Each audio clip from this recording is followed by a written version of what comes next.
Ready. Play.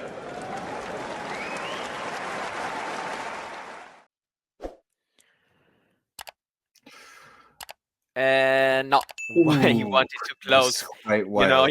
in Rafa's way, but Yeah. the forehand goes wide. Yeah, well, Nakashima's win. Maybe that bottom section's looking a little open now. Yeah, absolutely. Okay, there we go. Anyway, match point. Yeah, it's looking open. Yeah, that's for sure. Because in the past, you say maybe Norrie would be doing good, but he's not been playing well recently.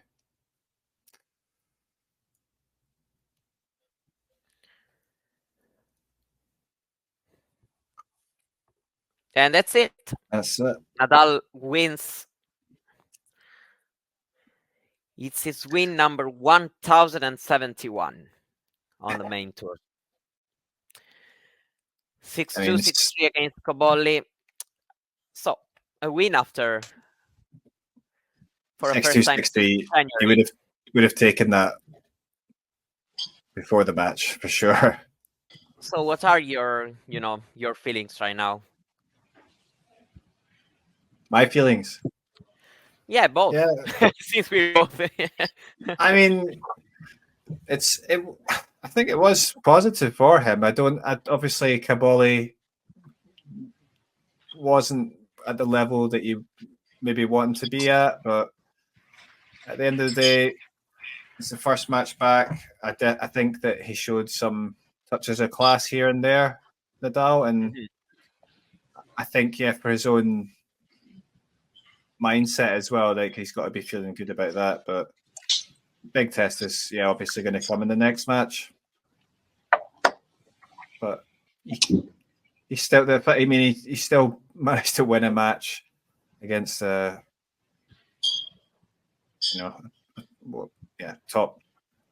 100, top 60 player. What is it? What's his ranking? So yeah, again, for sure, tomorrow will be very, very tough. I mean, especially the way Minaur is playing this year.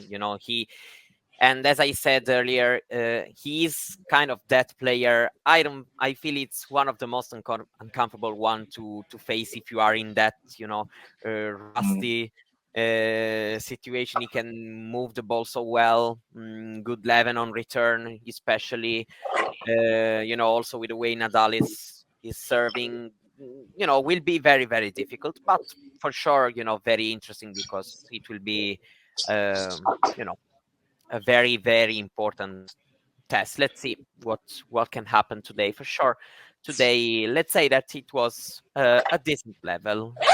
For sure, Cobolli helped a lot, but I mean, very good to see Nadal back winning a match after 5 months, 4 months actually. Can you hear me? Okay. Yeah. Cool. Very well. I probably agree with everything you've said. Cobolli, I think, got a little bit better in the second set.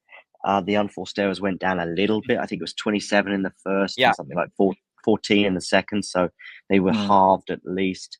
I have a question for you, Mario.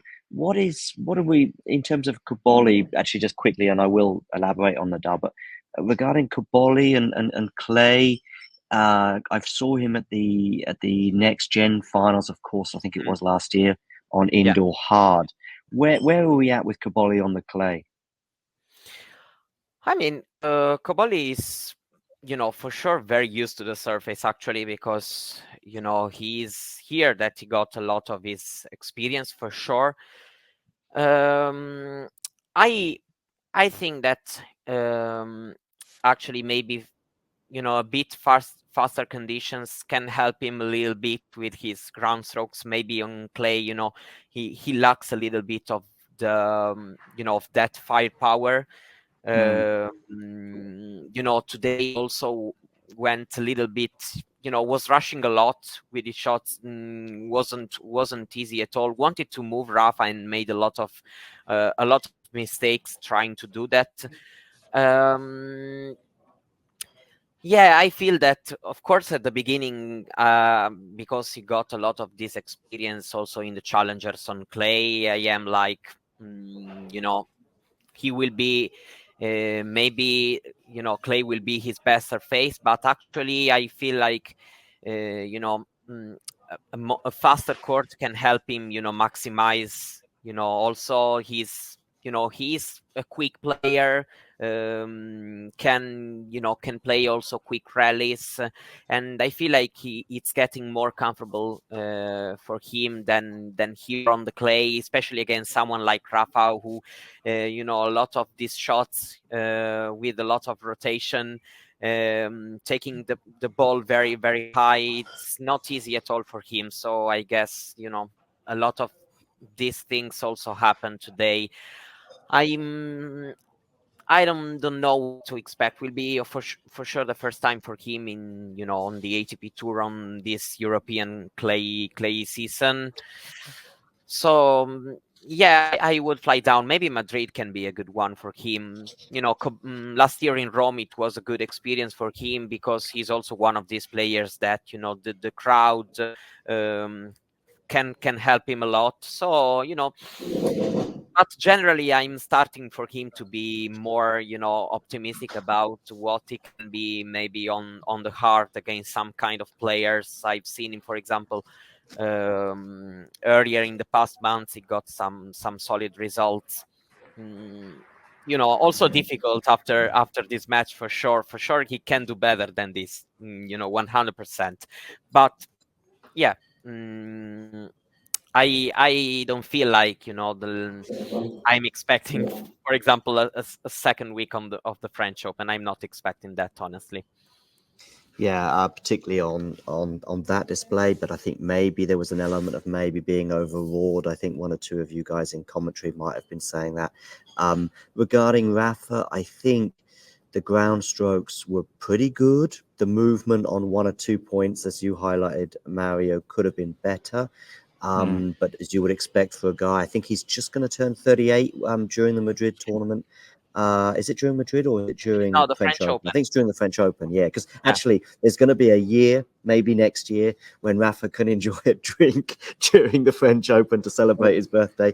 So that's something to look forward to if you are Rafa. Yeah, so his 475th win. I think we said, how many was it overall you mentioned, Mario? You mentioned a stat with overall wins in his career. 1071. 1071. Yeah, I vaguely remember him getting his 1000th in Paris Bercy, but that felt like 3 years ago, maybe 3.5. So Yeah, in shows 2020. you, shows you how little tennis he's played in the last sort of 3.5 years. But yeah, I guess the big question mark, I would love to know some service speeds today, because as Damien highlighted, and I think the serve did get a little bit better. I think we can have it. Yeah, if you can have a look for me, Mario. I think in the first 3 or 4 service games, it did look like Rafa aged 18 actually, where he used to just throw the ball in and say let's get the point started on clay, and he still managed to win a couple of French Opens during that period. But I don't know what you think about Eddie and the serving today. Yeah, I mean it didn't look good, especially like first service, like I don't know, like but it's like Cobolli just he couldn't capitalize on that, despite that he was standing quite far back. But like as Mario said, we never. Well, I suppose with Rafa, he's still going to put a lot of spin on it, and it's going to bounce up. But what was his serve percentage? I don't even remember. What? I can tell you that he got 0 aces and 3 double faults. At least I saw that on the Bear stats. There was one other thing I wanted to say. Yeah, I think the serve down the tee particularly got a bit better in the second set, particularly in terms of precision. I wonder if there is a particular serve that is more awkward for him, or has been. When he's been basically just before Mario, you come and address some of the questions I've asked. The whole thing for basically 15, 16 months. I say the whole thing, that's not true, but one of the biggest things has been the serve. We kept seeing a year ago all these practice videos and people were getting excited and when's he going to come back? And we know that Monte Carlo, he booked practice courts. This is just over a year ago, not this Monte Carlo. So he was kind of thinking about trying Monte Carlo a year ago. Pulled out. We saw him pulling out all our Todos videos. But it was the serve that he just wasn't practicing. And then again this year, I know we all know about the hip, but of course the hip it is related to the back and everything else. And it was the back that he cited, and he didn't do any practice sets apart from the exhibition against Alcaraz. Go on, Mario. No, actually, we since the website has changed, I still haven't understood how to check Don't worry. like the speed serve. Yeah, it's because there was a it was better the version we had till last year. Yes, So yes. easy. This one, it's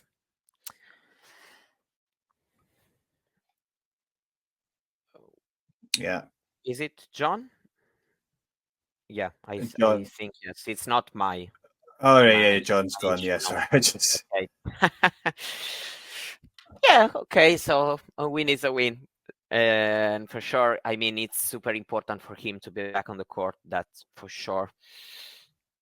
Yeah, about the speed overall, even without the clear stat, I don't think I've seen something more than 181 or 182. Just an interview with Rafa here. Yeah. Hearing. I. Oh yeah, I can see him, but I can't hear his words. But he's giving an on-court interview now.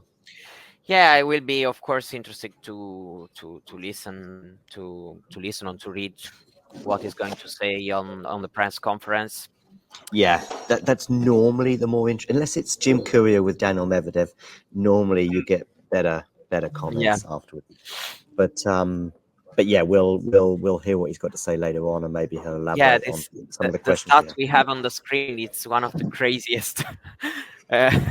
Yeah, 45 losses. I mean, he did 83 unbeaten. Was it 83? I've got that number in my head. 81, I think. 81. But thank you. Yeah, it's not that big of a difference. No. All right, guys. A big thanks for today, and well, we've got Nadal to play again. Did you say you think he's playing tomorrow, or was it 30? I think tomorrow. I mean, he should Okay. play for sure tomorrow because it is 48 players draw. Yeah, right. They're playing an extra round compared to Stuttgart, right? Yeah, it's like it's like Washington. Yeah. 48. Yeah. So Eddie, he has I to know play it's tomorrow round 2, and yeah. I know it's very late for you, Eddie, and Mario's had a long afternoon as well. I think in 2 different languages, and neither of them were his own language either. So, that's cool. All right, well, speak to you both very soon. Yeah, thank you as always. Thanks. See you later. Thanks, guys. If you enjoyed this video, make sure you hit that like button. Don't forget to subscribe and click that notification bell so you don't miss out on all things tennis.